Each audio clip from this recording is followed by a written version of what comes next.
This presentation will give a brief history of the beginnings of women's battle to get the vote in America. Then we will add pro and con speeches from the historical record. Finally, we will explain when women of different ethnicities finally won the vote. Suffragium is the Latin word for the right to vote. The women working to win the vote were called suffragists. In England, the word suffragette was coined as a denigrating way to talk about suffragists. Trying to achieve rights for women has a long history. Abigail Adams sent a note to her husband at the Continental Congress asking him to remember the women. In fact, when New Jersey wrote its Constitution in 1776, it allowed women and free blacks to vote, with conditions. In 1807, they changed it to tax-paying white males. Social norms were an obstacle for women who were trying to win the vote in the 1800s, three in particular. Lack of education was one of the largest because young women were not generally educated the same as young men. The second was that women were prohibited from speaking in public. Lucy Stone, a suffragist, who graduated first in her class in Oberlin College in 1847, was not permitted to give the valedictory speech. The third obstacle was that women had little experience in organizing groups for action. The women who began agitating for the right to vote began as abolitionists. Generally, they were intelligent, often college-educated at small women's colleges, who actually risked their lives to appeal to the conscience of America to end slavery. You will recognize their names. In the 1830s, Lucretia Mott became a leader of the American Anti-Slavery Society. Susan B. Anthony was a professional organizer for the society, and Lucy Stone was a gifted speaker. Elizabeth Cady married Henry Stanton, an anti-slavery agent. In 1840, after a delegation of 7 American women, including Lucretia Mott and Elizabeth Cady Stanton, attended an anti-slavery convention in London and were refused credentials as delegates, the kernel for pushing harder for equality began to grow. Mott, Stanton, and Marilyn Joslyn Gage had lived near the Haudenosaunee people around the Finger Lakes in New York. This confederacy of Native Americans was a democratic society in which women could vote, own property, and initiate divorces. This example of democracy also influenced the Founding Fathers. In 1848, Stanton and Mott decided to call a convention to discuss women's rights. At that time, men were not punished for beating their wives. Women had no rights of custody of the children after a divorce. They had few rights over money, property, and inheritance. They could not sue anyone, and they could not testify in court. Lack of these rights stirred women to action. The most controversial sentiment was about the right to vote. In her speech at the world's first Women's Rights Convention at Seneca Falls, New York in 1848, Elizabeth Cady Stanton made the first demand that women be given the right to vote. Here is part of her speech. These women gave speeches that were 15 or 20 pages long. Such has been the patient sufferance of the women under this government, and such is now the necessity which constrains them to demand the equal station to which they are entitled. The history of mankind is a history of repeated injuries and usurpations on the part of man toward woman, having in direct object the establishment of an absolute tyranny over her. He has compelled her to submit to law in the formation of which she has no voice. He has made her, if married, in the eye of the law, civilly dead. He has taken from her all the right of property, even to the wages she earns. He has endeavored in every way he could to destroy her confidence in her own powers, to lessen her self-respect, and to make her willing to lead a dependent and abject life. In entering upon the great work before us, we anticipate no small amount of misconception, misrepresentation, and ridicule, but we will use every instrumentality within our power to effect our object. We shall employ agents, circulate tracts, petition the state and national legislatures, and endeavor to enlist the pulpit and the press on our behalf. We hope this convention will be followed by a series of conventions embracing every part of the country. This part of her speech was followed by 12 resolutions, including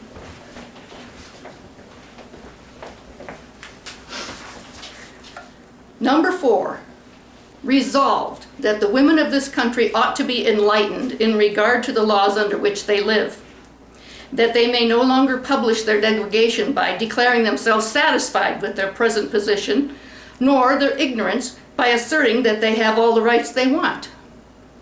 Number 9, resolved that it is the duty of the women of this country to secure themselves their sacred right to the elective franchise.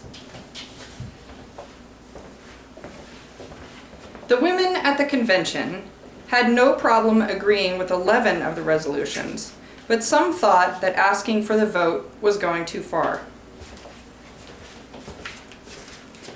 Physical strength is essential for participating in politics, said one attendee. That is why only men have the Constitution for it. Mrs. Stanton's response was, "Many men of Herculean powers of the mind have been small and weak in body. Powerful men of small stature did not preclude them from entering politics. John Quincy Adams was a small man of but little muscular power, yet we know he had more courage than all the northern dough faces of 6 feet high and well proportioned that ever represented us at our capital." William Lloyd Garrison spoke and said that he even thought that equal numbers of men and women should sit in national and state legislatures. There was more discussion until Frederick Douglass stood to be recognized. He was a former slave and an abolitionist, and he also became a supporter of women's rights. He said that many of the arguments used to enslave people were also used to withhold rights from women.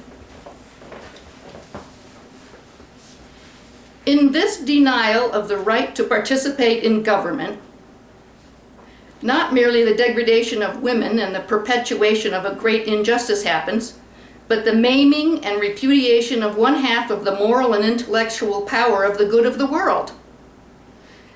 After his speech, all 12 resolutions were adopted. The framework of the fight for women's rights was set. After traveling abroad, Frederick Douglass decided to settle in Rochester, New York, to open an abolitionist newspaper because so many anti-slavery advocates lived there, including Susan B. Anthony.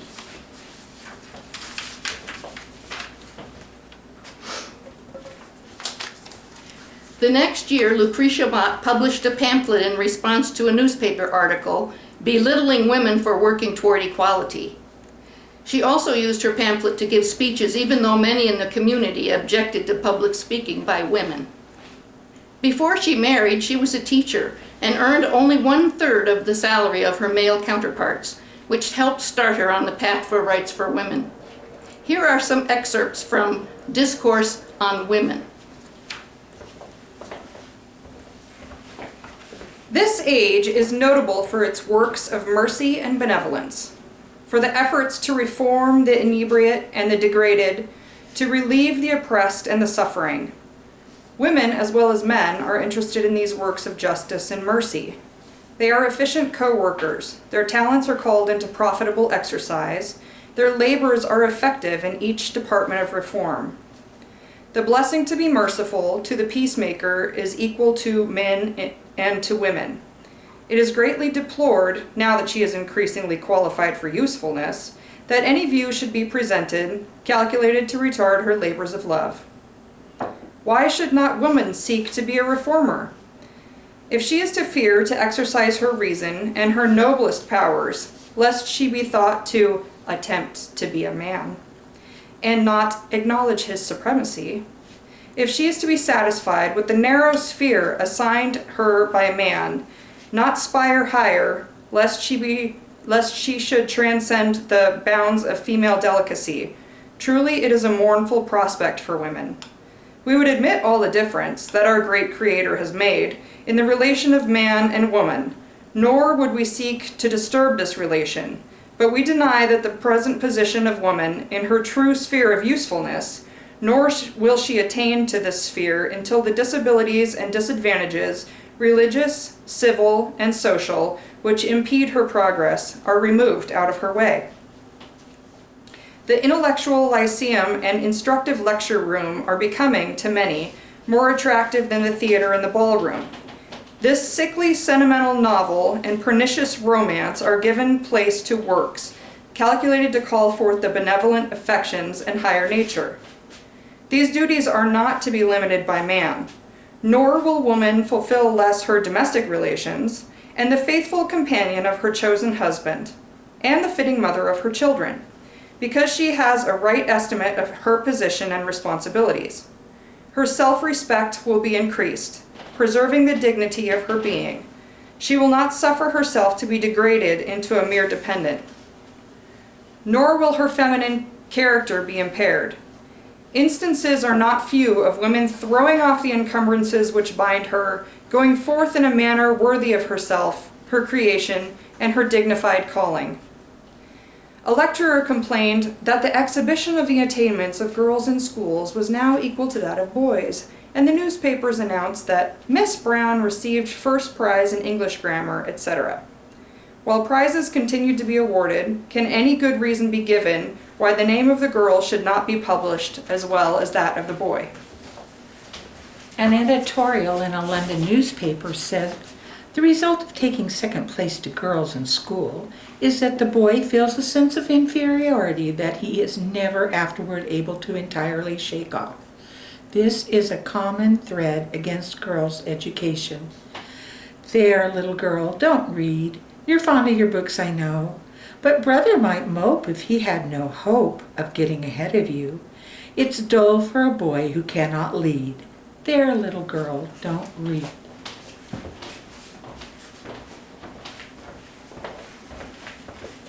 Her speech continues. The question is often asked, what does woman want more than she enjoys? What is she seeking to obtain? Of what rights is she deprived? What privileges are withheld from her? I answer, she asks nothing as a favor but as a right. She wants to be acknowledged a moral, responsible being. She is seeking not to be governed by laws, in the making of which she has no voice. She is deprived of almost every right in a civil society, and is a cipher in the nation, except in the right of presenting a petition. Later, a newspaper editor conceded that after raising 5 children with her husband, she is proof that it is possible for a woman to widen her sphere without deserting it. In the 1850s, scientific minds weighed in. Women shouldn't vote because they're not fit for it. Mental exertion could jeopardize reproductive health. Women have inferior brains. If women were out voting and participating in politics and thinking, their ovaries would atrophy. Women might grow beards. This was also the time when scientists reported that the high speed of a train at 35 miles an hour could injure the brain. In 1851, at the Women's Rights Convention in Ohio, Sojourner Truth, a former slave in New York State, asked to speak. She was an imposing woman, 6 feet tall, and had quite an amazing life. 2 versions of her speech have been combined here. Well, children, where there is so much racket, there must be something out of kilter. I think that twixt the Negroes of the South and the women at the North, all talking about rights, white men will be in a fix pretty soon. But what's all this here talking about? I want to say a few words on this matter. I am a woman's rights. I have as much muscle as any man and can do as much work as any man. I have plowed and reaped and husked and chopped and mowed, and can any man do more than that? I have heard much about the sexes being equal. I can carry as much as any man, and can eat as much too if I can get it. I am as strong as any man that is now. That man over there says that women need to be helped into carriages and lifted over ditches and to have the best place everywhere. Nobody ever helps me into carriages or over mud puddles or gives me the best place, and ain't I a woman? As for intellect, all I can say is if a woman have a pint and a man a quart, why can't she have her little pint full? You need not be afraid to give us our rights for fear we will take too much, for we won't take any more than our pint'll hold. The poor men seem to be all in confusion and don't know what to do. Why, children, if you have women's rights, give it to her, and you will feel better. You have your own rights, and they won't be so much trouble. Then, that little man in black over there, he says women can't have any such rights as men because Christ wasn't a woman. Where did your Christ come from? Where did your Christ come from? From God and a woman. Man had nothing to do with him. If the first woman God ever made was strong enough to turn the world upside down all alone, these women together ought to be able to turn it back and get it right side up again. And now, they is asking to do it, the men better let them. Obliged to you for hearing me, and now old Sojourner ain't got nothing more to say.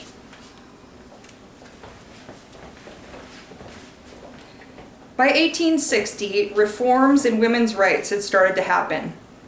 Women were allowed to participate in campaign events in some states. In New York State, women could own their own property and keep their own wages. Joint custody of children after a divorce was granted. Women in some states or cities were allowed to vote on matters in their sphere concerning school.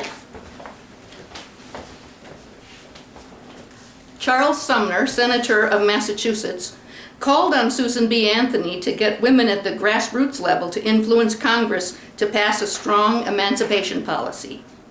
Women couldn't vote, but they could petition. So the same group of women started the Women's Loyal League in 1863. Miss Anthony organized 2,000 women to take petitions door to door. Signatures of men and women, black and white, were collected and sent to the headquarters in New York City. Elizabeth Cady Stanton and her children pasted the pages together and rolled them into giant scrolls, which were packed into trunks and mailed to Congress. In 1864, 2 tall black men marched into Congress carrying scrolls with over 100,000 signatures and gave them to Charles Sumner.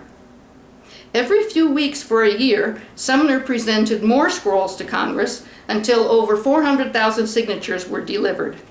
It is believed that this outpouring from the public helped to pass the 13th Amendment in 1865. During the Civil War, the women's rights conventions were put on hold, and men had a new argument against them. Women should not be allowed to vote because they cannot contribute to the defense of their country. If women cannot defend the nation through physical force, they shouldn't be allowed to determine its policies with the ballot. Quietly during the war, women showed that they could support their country in other ways that were useful and patriotic. In the North and the South, they formed ladies' aid societies. They provided food from their homes and gardens. They made clothing and socks and gloves. They made blankets and took in mending. Some women followed the soldiers and were laundresses and cooks for the armies. The North valued their aid and created a sanitary commission so that women volunteered to combat infections and poor hygiene in the camps. Many women volunteered to be nurses. At least 500 women dressed as men and fought as soldiers. In fact, historians believe that the first women to vote in America were actually these soldiers because the Union Army was sent ballots to vote for president, and these women probably voted then. By the war's end, women had changed in ways no one could have imagined before the war. At any rate, after the war, the suffragists could argue that they were able to help their country in wartime.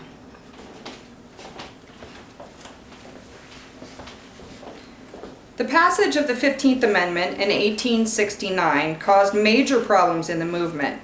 It read, The right of citizens of the United States to vote shall not be denied or abridged by the United States or by any state on account of race, color, or previous condition of servitude. Suffragists tried to get the word sex into the amendment to solve the issue once and for all, but they failed. Some were incensed that black men were able to vote before white women. Frederick Douglass caused a rift at the American Equal Rights Society meeting when he said, "Black men's vote should take precedence over white women's votes because it is a question of life or death."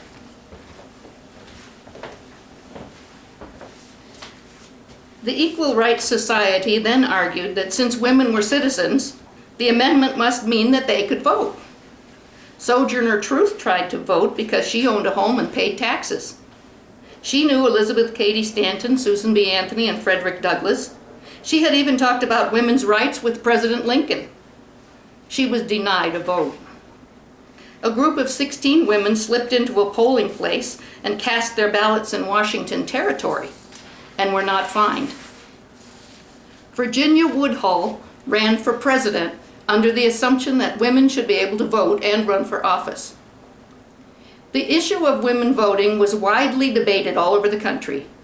Wyoming Territory granted unrestricted suffrage in 1869. Nevada passed an amendment to have male removed from the Constitution, but it failed 2 years later on its second vote.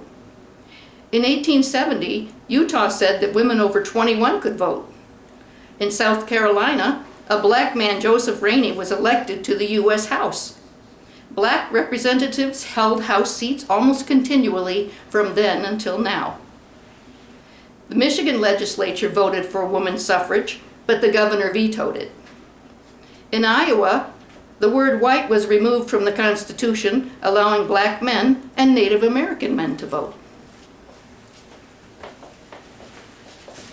Catherine Beecher, a pioneer of education for women and sister of Harriet Beecher Stowe, wrote in part in 1870, "Is there such an emergency in our national history as demands so great a change in our laws and customs as would be involved in placing the responsibilities of civil government on our whole sex? For the gift of the ballot comes the connected responsibility of framing wise laws to regulate finance, agriculture, commerce, mining, manufactures, and all the many fields of man's outdoor labor.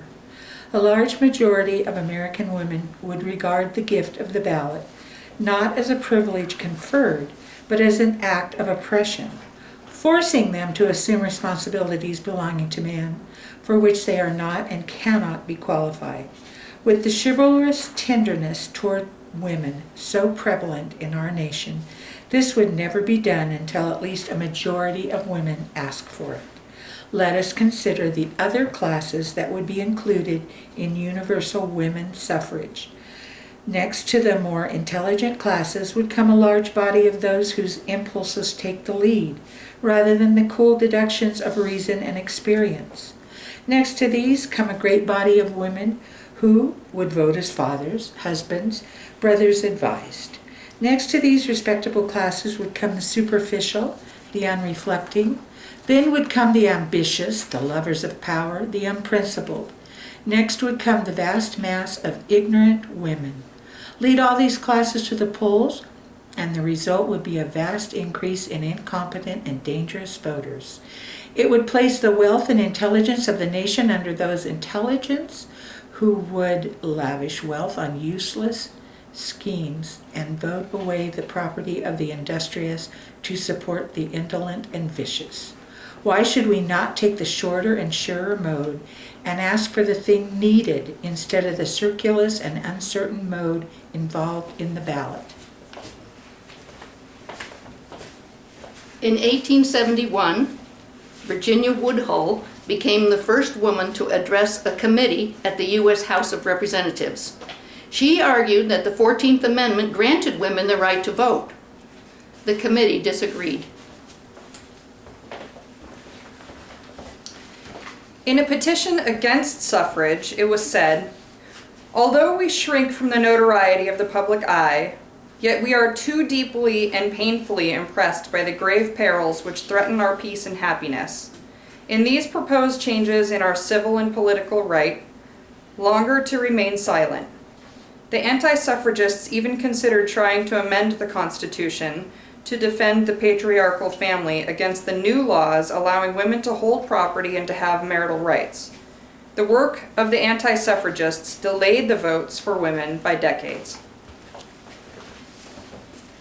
Mrs. Dahlgren, the wife of a famous admiral and daughter of the owner of the New York Times, wrote many articles against suffrage.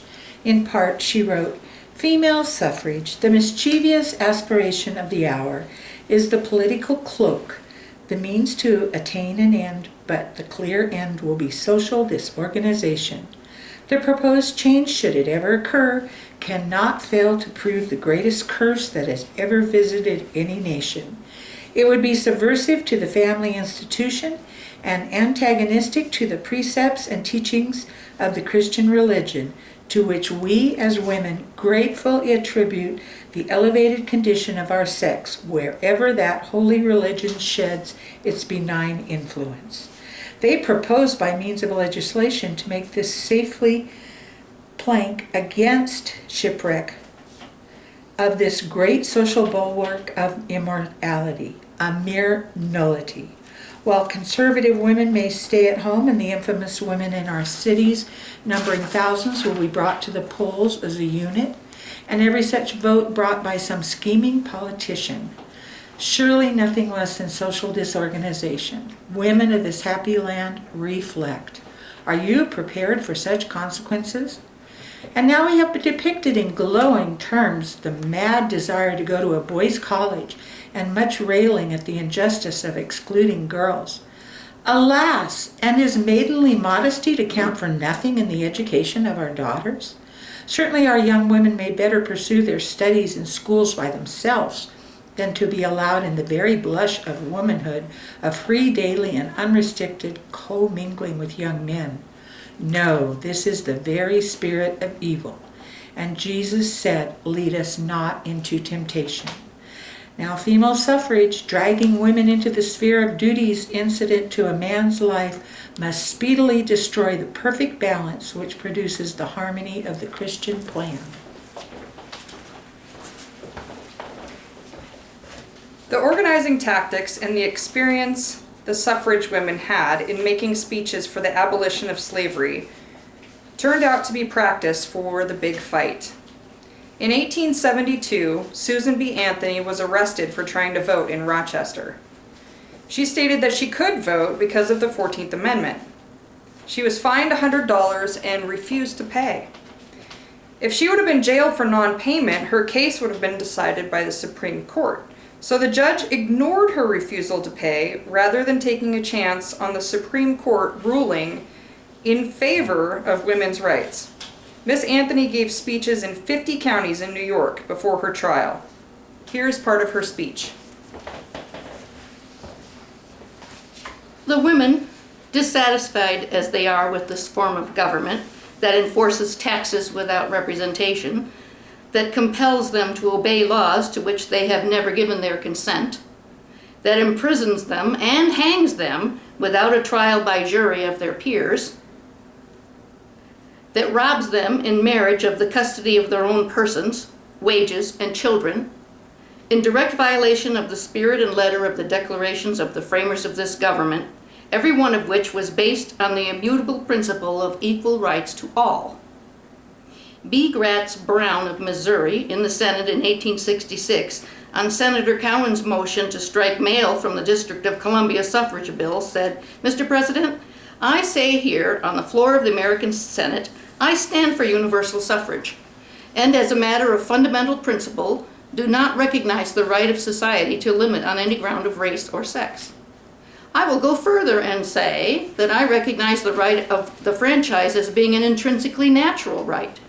Sir, I have been shocked in the course of this debate to hear senators declare this right only a conventional and political arrangement, a privilege yielded to you and me and others, not a right in any sense, only a concession.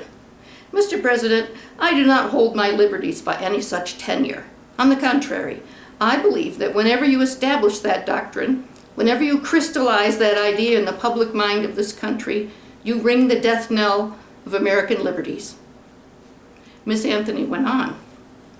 For any state to make sex a qualification that must ever result in the disenfranchisement of one entire half of all the people is a violation of the supreme law of the land. By it, the blessings of liberty are forever withheld from women and their female posterity. To them, this government has no just powers derived from the consent of the governed. To them, this government is not a democracy. It is not a republic.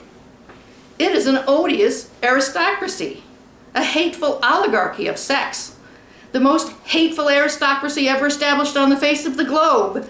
But this oligarchy of sex, which makes fathers, brothers, husbands, and sons the oligarchs over the mothers and sisters, the wife and daughters of every household, which ordains all men sovereigns, all women subjects, carries dissension, discord, and rebellion into every home of the nation. A year and a half ago, I was in Walla Walla, Washington Territory. I saw there a theater company called the Pixley Sisters playing before crowded houses every night of the whole week of the territorial fair. The eldest of those three fatherless girls was scarce 18. Yet every night, a United States officer stretched out his long fingers and clutched $6 of the proceeds of the exhibition of those orphan girls, who but a few years before were half-starvelings in the streets of Olympia, the capital of the far-off Northwest Territory. So, the poor widow, who keeps a boarding house, manufactures shirts, or sells apples and peanuts on the street corners of our cities, is compelled to pay taxes from her scanty pittance. I would that the women of this republic at once resolve never again to submit to taxation until their right to vote be recognized. The 14th Amendment states, all persons born or naturalized in the United States and subject to the jurisdiction thereof are citizens of the United States and of the state in which they reside. The only question left to be settled now is, are women persons? And I hardly believe any of our opponents will have the hardihood to say they are not. Being persons, then, women are citizens, and no state has the right to make any new law or to enforce any old law that shall abridge their privileges or immunities. Hence, every discrimination against women on the constitutions and laws of several states is today null and void, precisely as is every one against Negroes. Webster, Worcester, and Bouvier all define citizen to be a person in the United States entitled to vote and hold office. To be a person was to be a citizen, and to be a citizen was to be a voter. And it is on this line that we propose to fight our battle for the ballot, all peaceably, but nevertheless persistently through to complete triumph, when all citizens shall be recognized as equals before the law.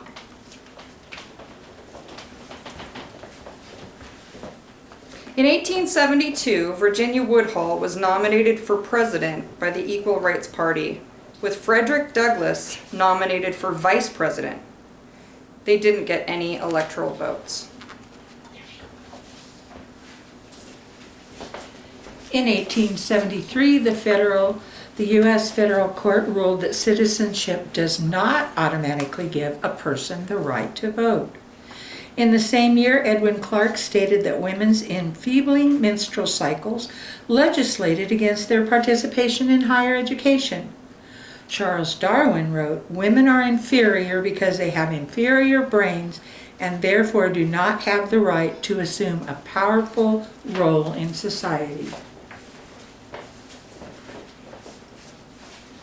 After that statement, Helen Hamilton Gardner willed her brain to science at Cornell University to prove the equality of male and female intellect. In 1875, Minnesota allowed women to vote in school board elections. In 1878, New Hampshire did the same. Oregon removed widow from qualifications for women to vote. Senator Aaron Sargent of California proposed a constitutional amendment nicknamed the Susan B. Anthony Amendment. Women were being heard. In 1882, the U.S. Senate formed the Select Committee on Woman Suffrage and recommended the amendment. In 1887, women in Kansas could vote in municipal elections. When Wyoming became a state, its constitution included woman suffrage. Jane Addams, a reformer in Chicago, believed that suffrage was essential for governing modern, urban, multi-ethnic society. Real democracy required developing individual citizens' capacities, prioritizing the public good, and regulating the corrupting influences of poverty, disease, greed, and machine politics. Written by Rebecca Pix. Woman suffrage is unnecessary. Reforms have happened without it. The franchise granted to women means a doubling of all the evils now existing in manhood suffrage, and this cannot mean progress. Elizabeth Cady Stanton addressed a House committee as president of the National Women's Suffrage Association in 1892. We have been speaking before committees of the judiciary for the last 20 years, and we have gone over all the arguments in favor of the 16th Amendment, which are all familiar with you gentlemen. Therefore, it will not be necessary to repeat them again.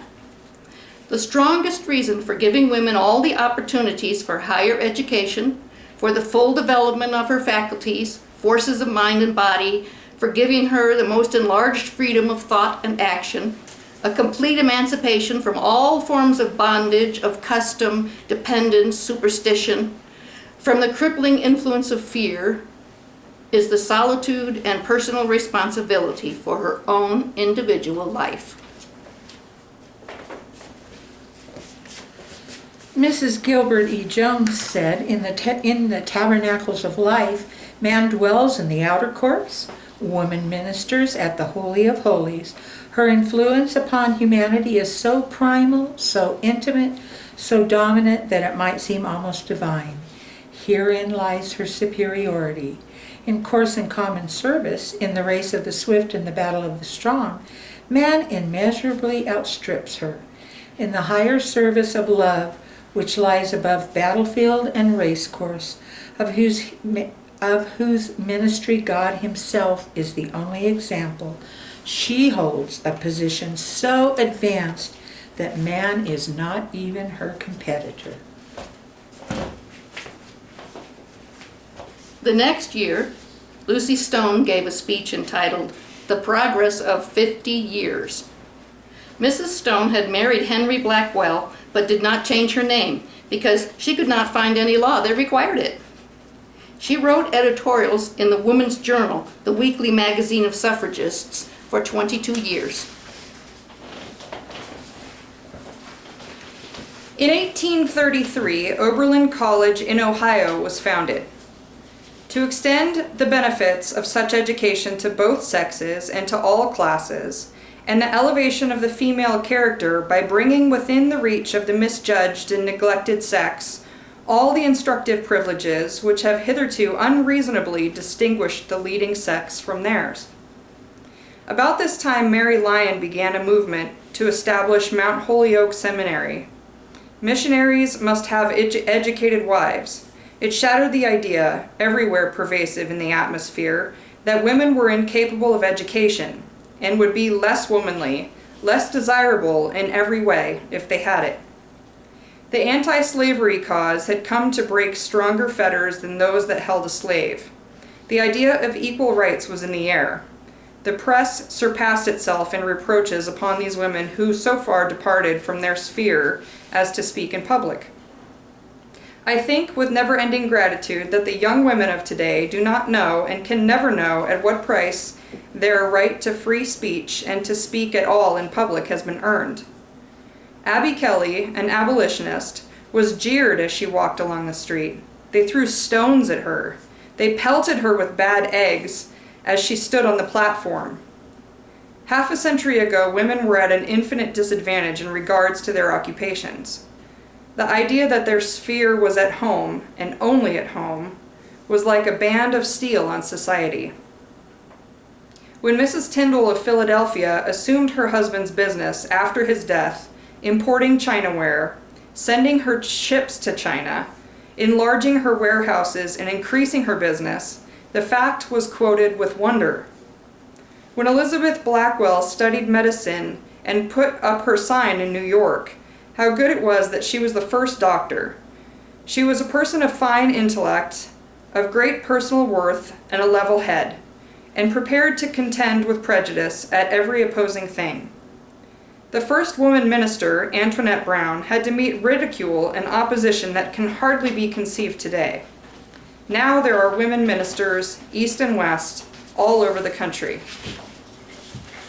In Massachusetts, where qualified persons were allowed to practice law, the Supreme Court decided that a woman was not a person, and a special act of the legislature had to be passed before Miss Layla Robinson could be admitted to the bar. But today, women are lawyers. The laws in regard to personal and property rights of women have been greatly changed and improved, and we're very grateful to the men who have done it. By what toil and fatigue and patience and strife and the beautiful law of growth has all this been wrought? These things have not come of themselves. They could not have occurred except as the great movement for women has brought them out and about.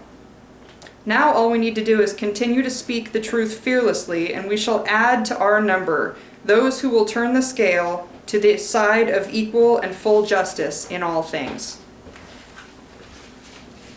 In spite of all this progress, the anti-suffrage groups were still strong. The anti-suffrage speakers were intelligent, well-educated women too. In 1894, an anti-suffrage petition was circulated. It said in part, "With so many domestic tasks to contend with already, women should not be further burdened with the responsibility of participating in elections. Domestic duties go beyond caring for the children, keeping the house clean, and serving hot homemade meals to the family. The home realm that women rule goes beyond the four walls of one's home, incorporates activist pursuits like committee organizing, fundraising, and grassroots advocacy, benevolent reform. The state depends on this unique feminine way of helping our community and the state." The New York Times said, "To give women the suffrage would only increase the ignorant vote and bring refined women into contact with an element that should not be brought into their lives." The new state of Utah included all women in their constitution in 1896. By the early 1900s, the older suffragists had passed away, and new ones like Alice Paul, Harriet Stanton Blatch, Elizabeth's daughter, Alice Stone Blackwell, Lucy Stone's daughter, Anna Howard Shaw, and Carrie Chapman Catt carried the torch. They were not in agreement about how to proceed. Some wanted more strident methods, and others wanted to remain giving speeches and writing pamphlets, but both were committed to nonviolence. Eventually, each faction formed their own organization. The two-pronged plan to attain suffrage was still in effect. Women were working for the Susan B. Anthony Amendment, and women were working for suffrage, state by state. Alice Paul toured several states to find local activists to continue the fight.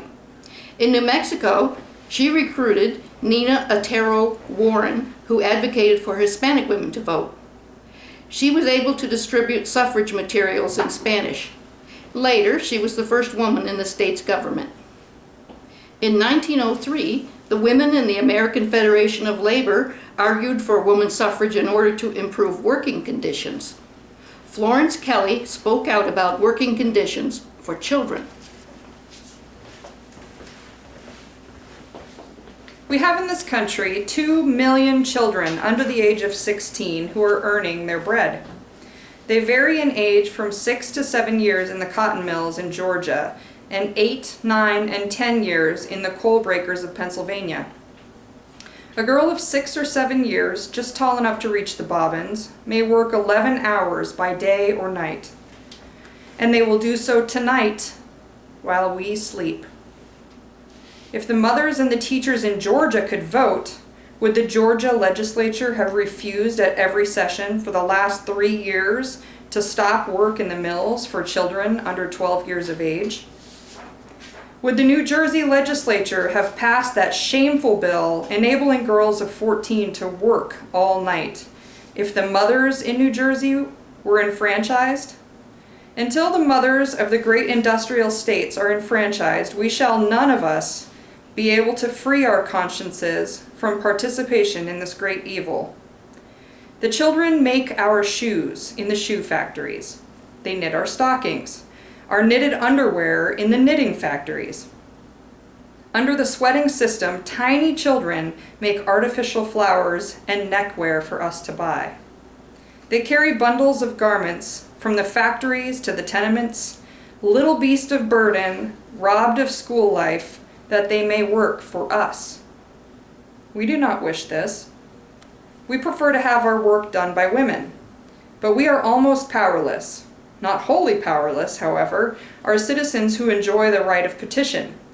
For myself, I shall use this power in every possible way until the right to the ballot is granted, and then I shall continue to use both. What can we do to free our consciences?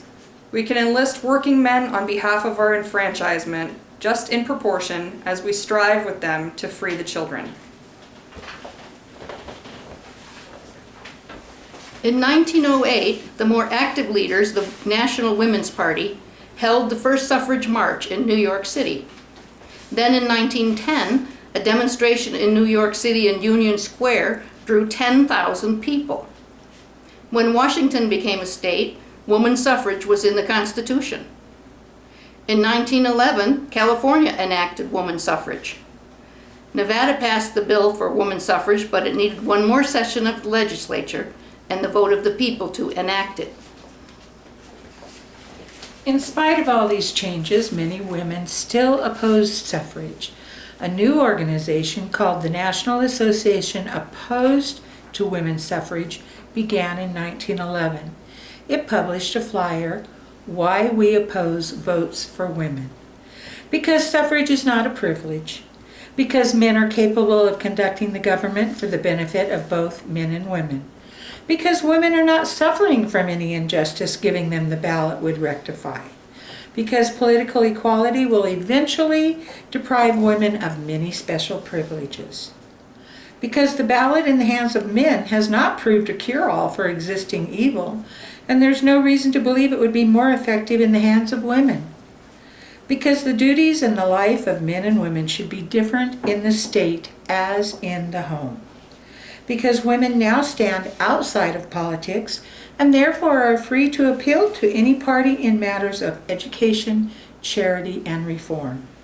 Because the women's suffrage movement is a backward step in the progress of civilization, in that it seeks to efface natural differentiation of function and to produce identity instead of division of labor.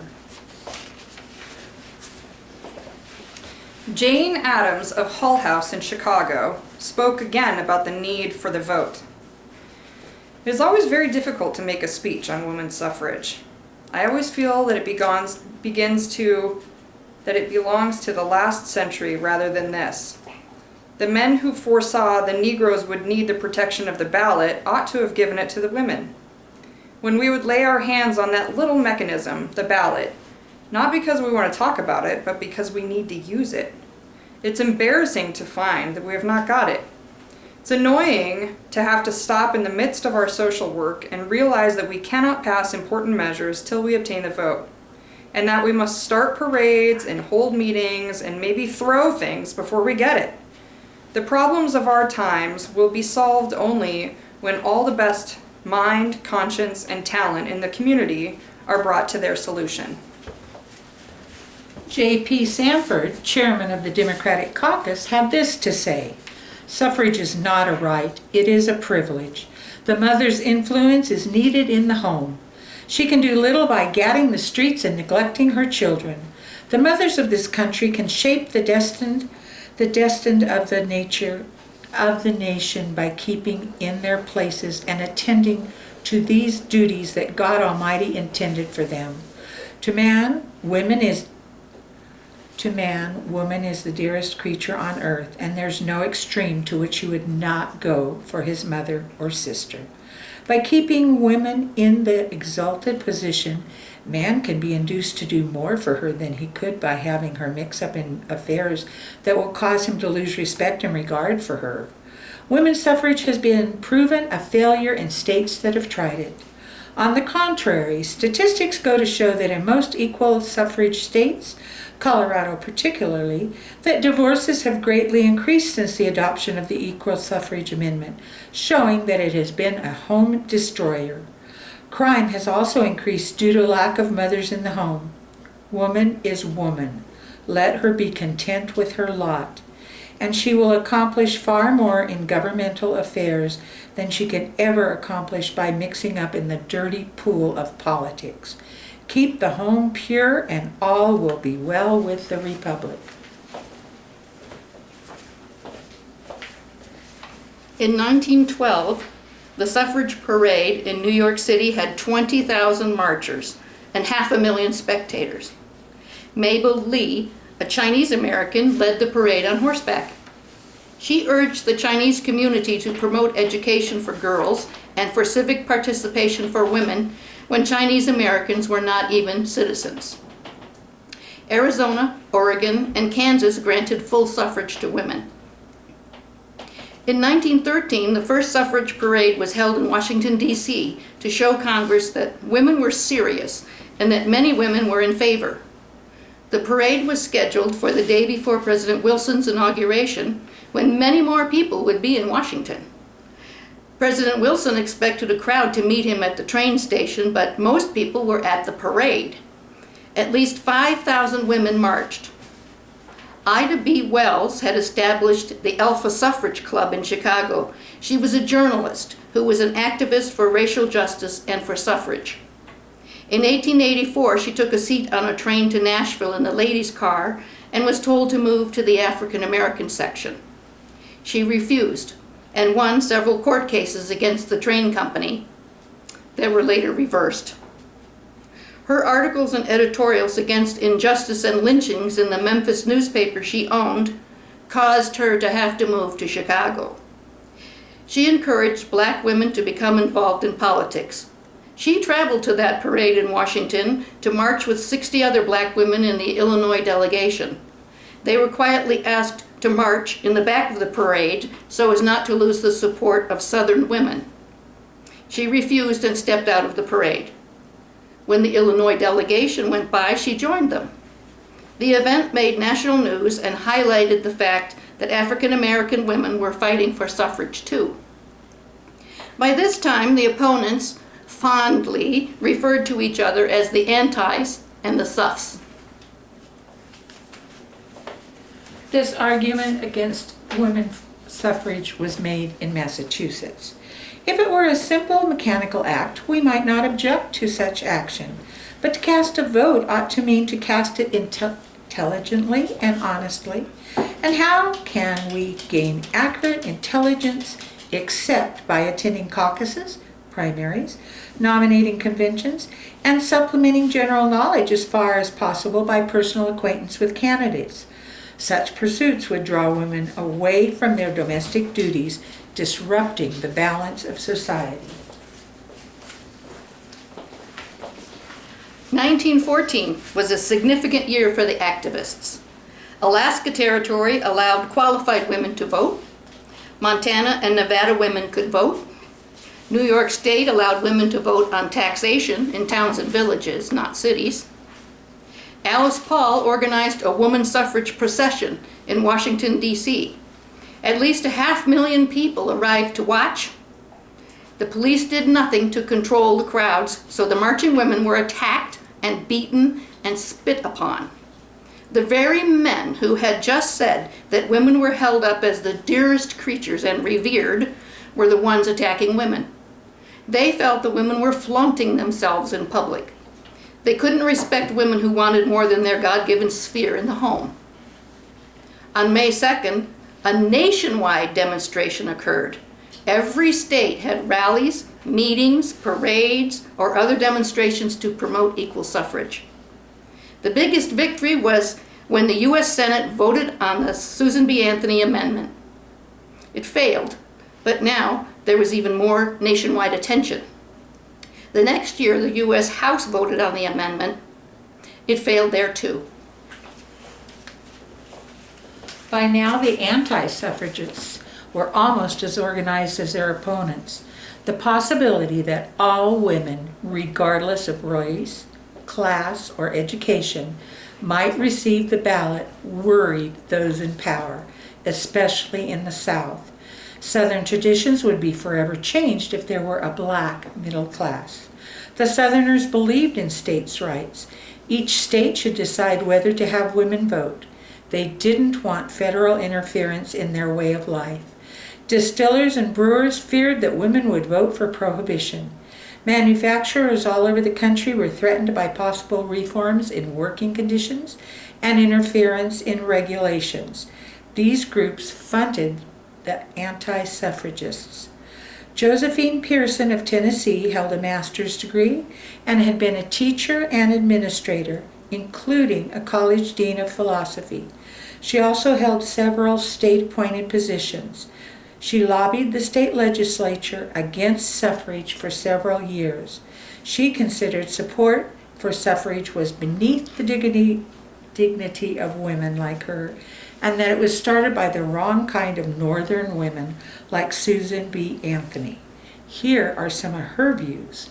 Up in a New England school from whence it became prominent, a few plebeian pupils working their way through school started the agitation from coarse natural audacity, perhaps, which was repulsive to all femininity of finer mold, especially in the Old South.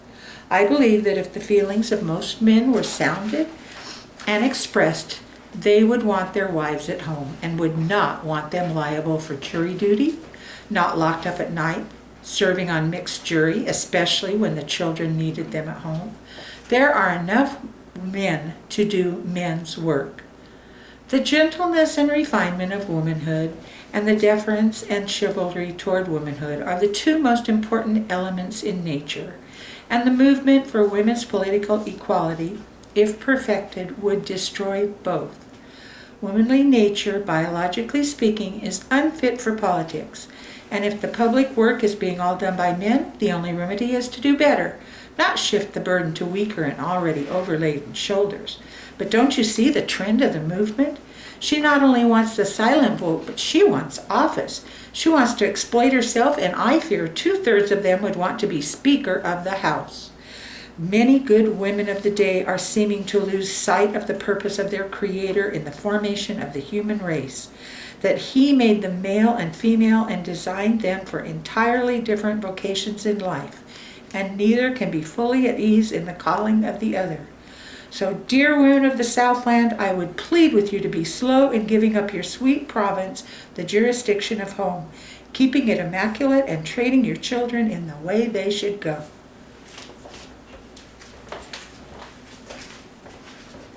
Anna Howard Shaw was a physician and a minister who worked her way through college.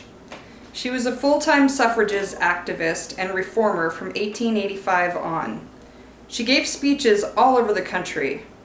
This one was titled The Fundamental Principle of a Republic, given in New York City in 1915. In part, she said, "When I came into your hall tonight, I thought of the last time I was in your city. 21 years ago, I came here with Susan B. Anthony, and we came for exactly the same purpose as that for which we are here tonight. Boys have been born since that time and have become voters. And the women are still trying to persuade American men to believe in the fundamental principles of democracy. And I never quite feel it is fair to argue this question with men, because in doing it, you have to assume that a man who professes to believe in a Republican form of government does not believe in a Republican form of government. For the only thing that women's enfranchisement means is that a government that claims to be a republic should be a republic and not an aristocracy. The difficulty with discussing this question with those who oppose us is that they make any number of arguments, but none of them have anything to do with women's suffrage. They always have something to do with something else. Therefore, the arguments we have to make rarely have anything to do with the subject, because we have to answer our opponents, who always escape the subject, as far as possible, in order to have any sort of reason in connection with what they say. Now I want to make this proposition, and I believe every man will accept it. Of course he will if he's intelligent. Whenever a republic prescribes the qualifications as applying equally to all citizens of the republic, when the republic says in order to vote a citizen must be 21 years of age, it applies to all alike. There is no discrimination against any race or sex. When the government says that a citizen must be a native-born citizen or a naturalized citizen, that applies to all. We are either born or naturalized. Somehow or other we are here. We might go so further and we might say that in order to vote, the citizen must be able to read the ballot. We've not gone that far yet. We've been very careful of male ignorance in these United States. As suffragists, we have but one belief, but one principle, but one theory, and that is the right of a human being to have a voice in the government under which he or she lives. I was followed last year by a young married woman from New Jersey. She left her husband home for 3 months to tell women that their place was at home, and that they could not leave home long enough to go to the ballot box, and brought all her arguments out in pairs and backed them up with statistics. The anti-suffragists can gather more statistics than any other person I ever saw, and there is nothing so sweet and calm as when they say, "You cannot deny this because we have figures, and figures never lie." Well, they don't, but some liars figure. When they start out, they always begin the same. She started by proving that it was no use to give women the ballot, because if they did have it, they would not use it, and she had statistics to prove it. If we would not use it, then I really cannot see the harm in giving it to us. We would not hurt anybody with it, and it would be an easy way for you men to get rid of us. No more suffrage meetings, never nagging you again. No one could blame you for anything that went wrong with the town. Then they will tell you that the women are permitted to vote. If the women are permitted to vote, it will be a great expense and no use, because wives will vote just as their husbands do, even if we have no husbands. How I wish the anti-suffragists would make men believe that. If they could make men believe that the women would vote just as they wanted them to, do you think we would ever have to make another speech or hold another meeting? I was talking to a man in California who said he and his wife had lived together for 20 years and had never had a difference of opinion. And he was afraid that his wife might vote differently from him, and that the beautiful harmony they had would be broken. I would not want to live in a house with a human being for 20 years who agreed with everything I said. The stagnation of a frog pond would be hilarious compared to that. What a reflection is that on men? If we should say that about men, we would never hear the last of it. Now, it may be that the kind of men that the anti-suffragists live with is that kind, but they are not the kind we live with and could not do it. Great, big, overgrown babies. Cannot be disputed without having a row. While we do not believe men are saints by any means, we do believe that the average man is a fairly good sort of fellow.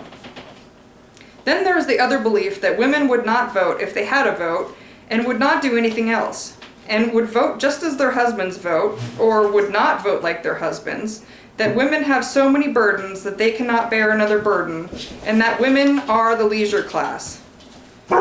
You would think it took a week to vote. Is it not strange that the only time a woman might neglect her baby is on election day? A woman can belong to a whist club and go once a week and play whist.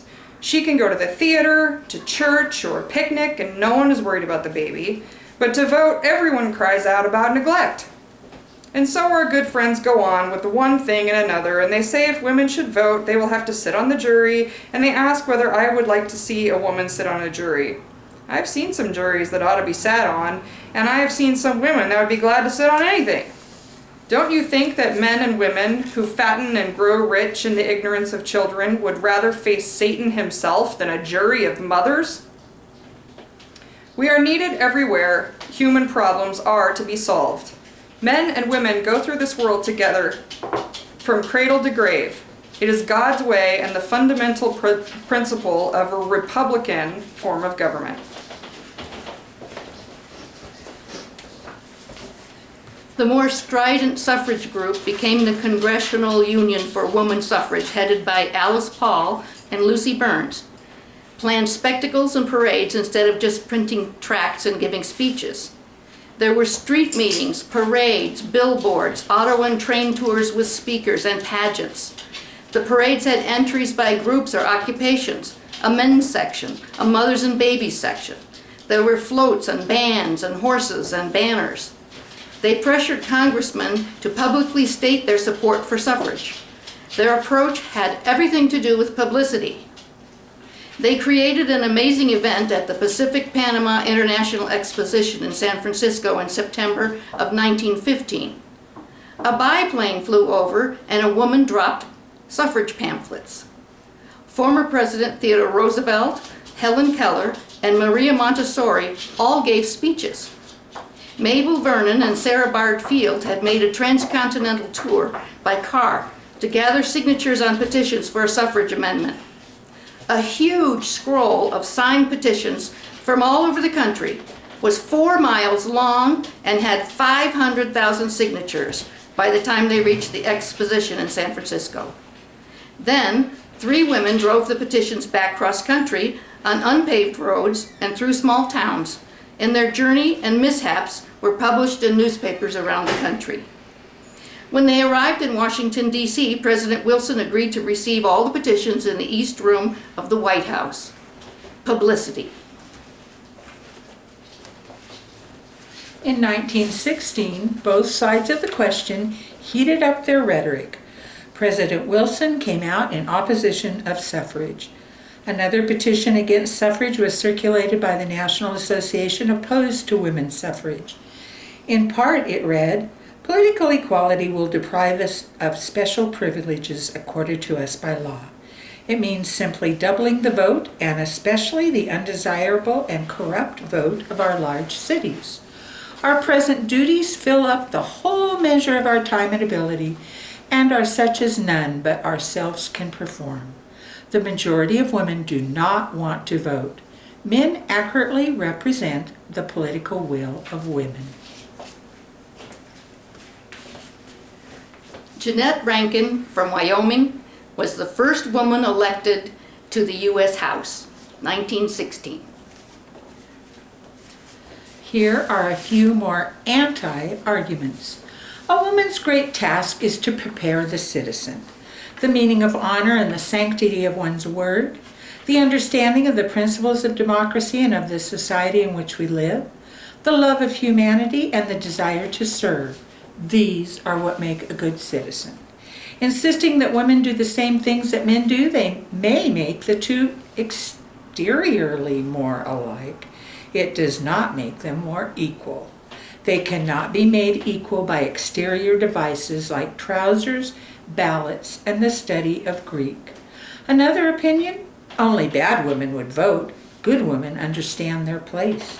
Margaret Robinson, wife of a Harvard professor, wrote this essay. In part, "We beg the men not to be deceived by the noise and clatter of a few paid professional agitators, supported by misguided enthusiasts whose hearts are larger than their heads. And we ask the men to help us to uphold the womanhood of woman, with all its responsibilities, its ideal, and its spiritual endowment." The personal influence of social workers and club women of this moral force of women is well recognized. They wish to destroy it. That is not at all in line with what is told at suffrage meetings. We are told that women need the ballot in order that they may improve the conditions in the home, that they may help the working girl and put through legislation. What the women of Chicago accomplished before they got the vote makes a much more impressive showing. Kindergarten and public schools, the juvenile court and detention home, the small park and playground movement, the vacation school, the school extension, the development of this Saturday half holiday, the establishment of public comfort stations. This is a long and brilliant list of women's achievements, not to be matched by the voting women of any state. Nevada is offering us a most perfect example of the woman's loss of influence by entering politics. The easy divorce laws of that state, in force until 3 years ago, were a national scandal. This was realized by certain women of the state who, in consequence, brought their moral influence to bear upon the legislature for the repeal of these laws. Their efforts were successful and the laws were repealed.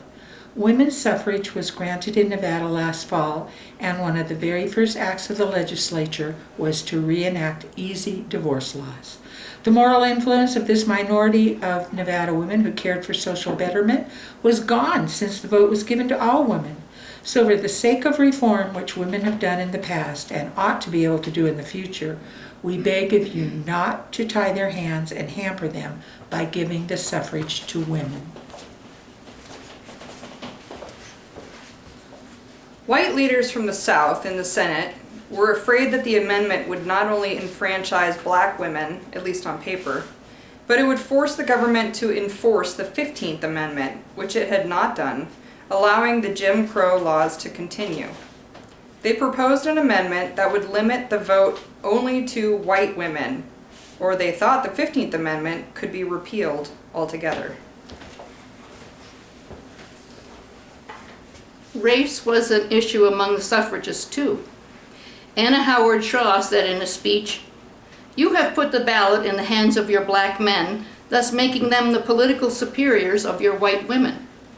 Never before in the history of the world have men made former slaves the political masters of their former mistresses." Many suffragists were discouraged with the controversy about black women voting, so they decided to concentrate on white women in order to get the Southern vote. Susan B. Anthony said, "When we get the vote, everything else will be taken care of." African American organizations in the North and South continued their work. The Colored Women's League and the National Association of Colored Women worked hard starting in the 1890s, and Ida B. Wells continued her work and her newspaper in Chicago, reaching out to clubs for black women across the country. Carrie Chapman Catt gave a speech in 1916 called "The Crisis." Here are some highlights.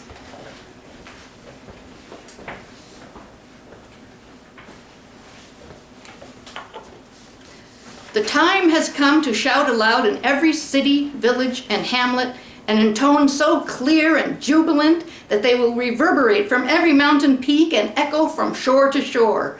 The woman's hour has struck. As the most adamantine rock gives away under the constant dripping of water, so the opposition to woman suffrage in our own country has slowly disintegrated before the increasing strength of our movement. We have not won the reactionaries of any party, church, or society, and we never will. From the beginning, there have been antis. They have persecuted Jews in all parts of the world. They poisoned Socrates. They cruelly persecuted Copernicus and Galileo. They burned Giordano Bruno at the stake because he believed the world was round. They have sent great men and women to Siberia. They egged Abby Kelly and Lucy Stone and mobbed Susan B. Anthony. Yet, in proportion to the enlightenment of their respective ages, these antis were persons of intelligence and honest purpose. They were merely deaf to the call of progress and were enraged because the world insisted upon moving on. Give to them a prayer of forgiveness, for they know not what they do, and prepare for the forward march. The woman's hour has struck. Sets the pace of a crusade which will have its way. It says, "Awake, arise, my sisters, your hearts be filled with joy. The time of victory is here. Onward march, women of America, arise!" In spite of this arousing call, of course, there were still antis. In 1917, Ernest Birnbaum wrote an essay, in part. The repellent impression made upon men by the suffragists' misstatements and personal abusiveness was deepened by their support of militancy and feminism. As to militancy, it may be said that this furnished the most flaring, no, not the only, evidence of the evil effect of political activity on women. Much is usually made of the fact that Mrs. Pankhurst and her accomplices in crime destroyed a large amount of valuable property, but the greatest injury she and her American idolizers did was to lower man's ideal of woman. They tried to make a Barango a heroine. They did not succeed, But the more Mrs. Parkhurst's apologists glorified her, the more men were determined not to endorse a party that tempted women to abandon real womanliness for mock masculinity. In 1917, Alice Paul organized the picketing of the White House. The women were called the Silent Sentinels because they didn't speak during their protest. It was the first time anyone had actually picketed the White House. They carried their banners and signs and walked back and forth in all kinds of weather for 2.5 years, 6 days a week, all to raise awareness. They were heckled, knocked down, and spat at. Women from 30 states traveled to Washington to take their turn as pickets. More than 168 of them were arrested over that time and sent to a workhouse. In the workhouse, in November of 1918, they were beaten, chained, and tortured. Alice Paul and several other women went on hunger strikes to get attention. They were roughly force-fed. Because of the public outcry over their treatment, they were all released. They continued peaceful civil disobedience at the White House and by disrupting traffic and blocking the entrance to the Senate office building to try to convince senators to vote in favor of the amendment.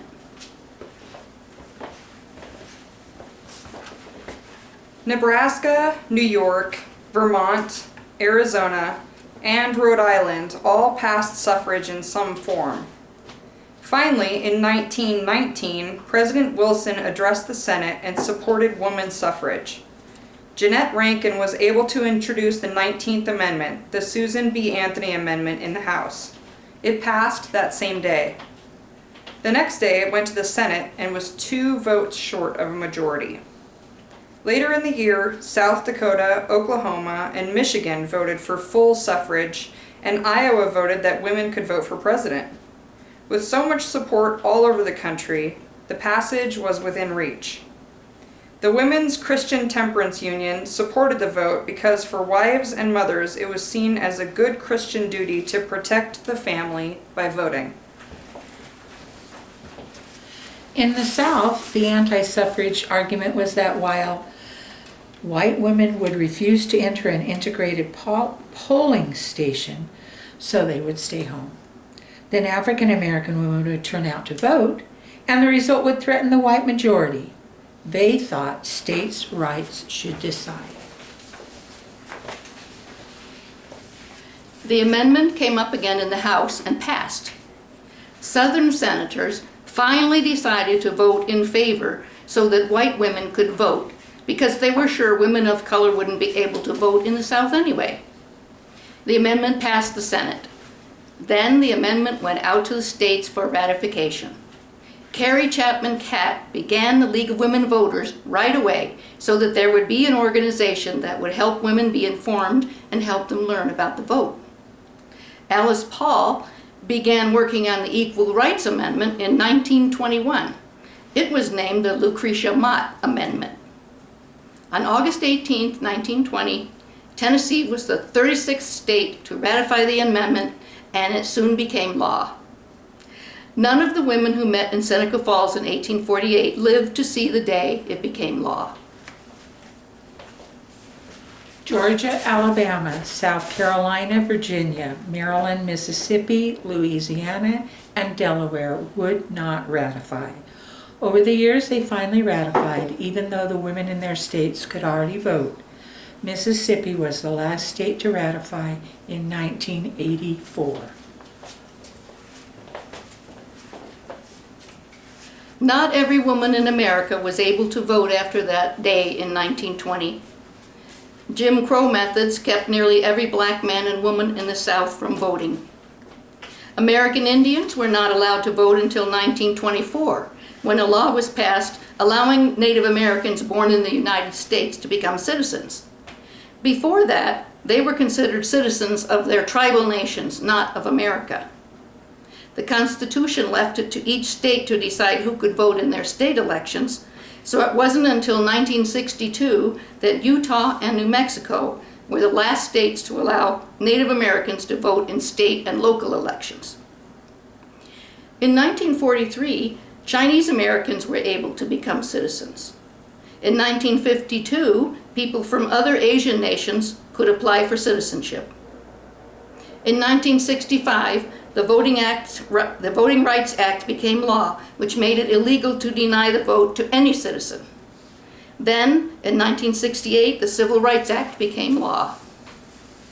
In 1970, the ERA passed the House, and in 1972 it passed the Senate and went out to the states for ratification.